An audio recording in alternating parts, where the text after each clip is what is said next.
All right, it's our man Ric Bucher, FS1 NBA analyst in the house. Rick, what up, man? What's happening? How are you fellas doing on this fine Monday? We are great, man. We are great. And let's get right to the NBA. It's the big news of the day. Blake Griffin, I don't know how much of a surprise it is, but he's going to Brooklyn. Yep. What do you think about this deal? Is this an impact deal? A lot of people are going crazy about it. What do you think? Well, Vegas thinks it's an impact deal because they now have the Nets as the favorite to win the NBA championship, the first time that the Lakers have been succeeded by any team in the odds. And while Vegas doesn't know all, they do their homework, so there's got to be, some belief that he is going to make an impact. I think he's going to make an impact. You and I talked about this last week on Speak for Yourself, Chris. Right. I think he can make a difference. Now, a lot of it just has to do with his health, and I'm not worried about the fact that he hasn't dunked since 2019 because that's not the role that he's going to play on this team. He's going to be a small ball five. He's going to have to use his strength in order to defend bigger players inside and try to make things difficult on them, and then be the trail five. You know, he doesn't have to be the first guy down the floor. He can be the last guy down the floor. He's going to be the trail five, and he's going to stop at the three-point line, and that's where he's going to do the bulk of his damage. Do I think he's still capable of that? I do. And do I think that his ego will accept playing that kind of a role? I think it will. Obviously, I think it has more to do with the Nets are all in on playing small ball, and that's why they added him. And so, worrying about what he can do defensively, the Nets aren't worried about what they can do defensively. Right. He's going to be another guy who's going to be more offense than defense. So they have strengthened a strength, and they're not worrying about a weakness. And we'll see ultimately how that plays out. But I expect him to make, I wouldn't say a significant contribution, but I expect him to make a contribution. Rick, when you look at the Nets and, Kevin Durant's they won 10 of their last 11. They went on that West Coast trip. They swept all 5 games, and Durant's not even a part of this yet. And yet they keep adding pieces. I mean, have you seen a team constructed like this and be able to score the points? And probably they could go most nights where only 2 of those guys play, not even all 3. Yeah. And they still have a great chance to win. I mean, the firepower looks like something we've never seen. When they put the team together, I said I thought that this was going to be far and away the best offensive team in the league, that this was going to be a powerhouse. And so I'm not surprised at all by what they're doing. My only question is, how well does it translate to the postseason when you can game plan, when you can slow things down, and now it's a matter of, you got 3 guys who can take the shot on any given night. But suddenly now you have playoff games at stake. And who's going to be the guy that you're going to go to? And is everybody going to be okay with you going to that guy?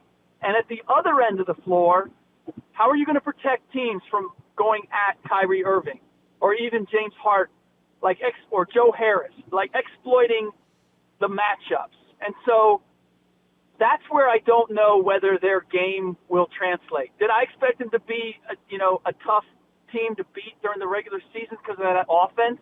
And you can't game plan and prepare when you have 3 top scorers like that? I expected that. But I'm still not convinced that unless we're in a new age in the NBA, that is going to translate in the postseason, because there are just times where you have to be able to live off of your defense. And if you don't have players who the other team can't, or rather, if you have players that the other team can take advantage of at the defensive end, and the Nets have several of those, that's usually a recipe to be caught out. Rick, Andre Drummond, we presume he may get bought out and then be on the market. Do you think the Nets will still go after him and have a good shot at getting him, or you think they're done now, and this is who they're going to bat with. Yeah, I would expect that this is who they are because look, you can have an embarrassment of riches, and DeAndre Jordan isn't going to mind giving up a couple of minutes to his best friend Blake Griffin. I just don't see how you get all those guys on the floor.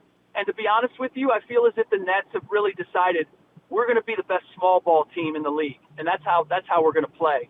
It makes way more sense for Drummond to go to the Lakers, where I think he could play a bigger role and fits with the way they want to try to get back to playing a little more big ball like they did last year, and less of what they've had to do by necessity this year. So but Drummond's a weird cat. Like, Drummond kind of is, not to overplay, but Drummond goes by his own drummer, man.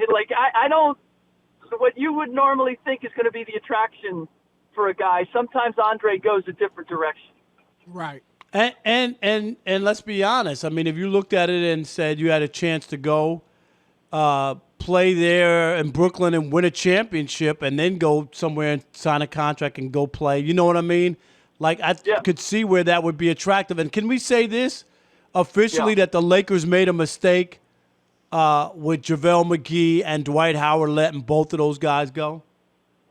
Yeah, well, I would say especially Dwight.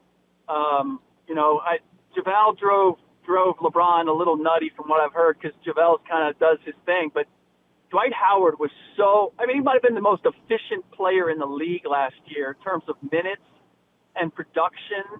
And he just allowed them to big boy teams.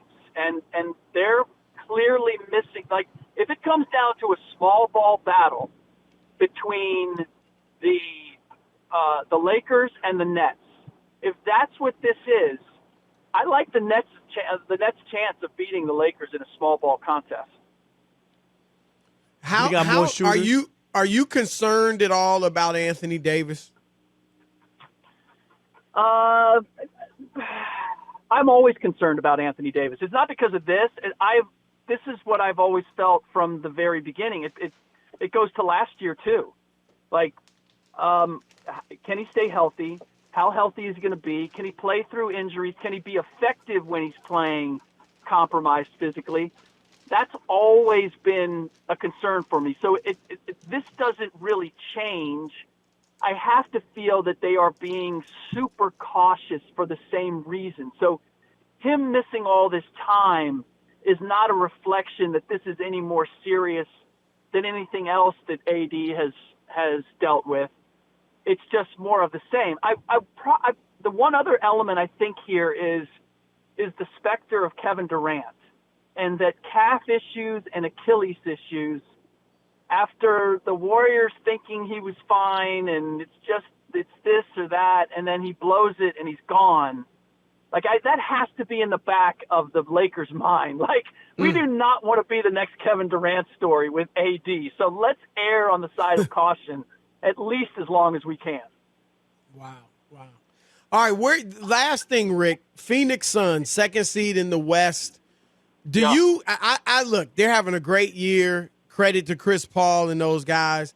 I don't consider them a contender in the West. Do you? No, I don't. I think they're a good story. I think Chris Paul has raised their level. I love, DeAndre Ayton seems to be gaining an awful lot from playing with Chris and just in general. There's something that's not. They're cute. They're cute. They're not handsome.